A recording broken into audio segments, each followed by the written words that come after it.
Hello friends and enemies. So today I want to tell you to speed up your D&D combats by bringing back something called morale.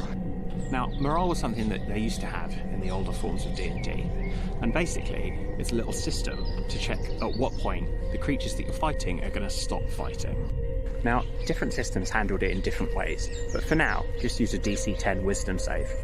And if the creature fails its save, well, then it will surrender or it will flee. But when do you check? I've got two different things. Either when the leader of a party goes down, or when everyone in the party is injured. And once we've done the check, then we see what happens. Now I like it because it means that combats don't have to go always on to the very, very end, but there's still a solid reason for them to actually finish. So, what's your experience at using morale? Hello friends and enemies.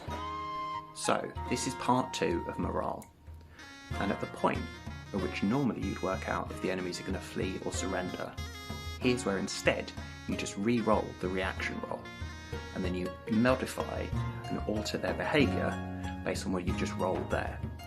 You might roll that they actually become less aggressive. In that case they're trying to de-escalate things.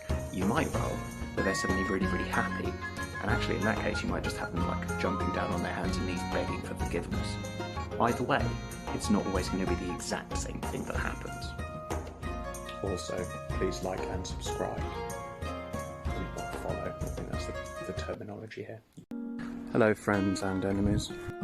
So this is part 3 of morale, and with that, probably the most mind-blowing part, I suppose, or at least definitely the most truly innovative bit, which is this.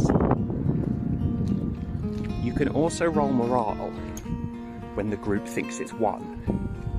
So the states that would cause you to check it to see if they're defeated, invert them. I mean, this really easily will stop a load of TPKs, because suddenly this group of hobgoblins think, well, we've taken out their leader.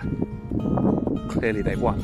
Players are never going to surrender unless you directly give them an opportunity to. I can't have been the first person to think of this. But if you know who has, do tell me.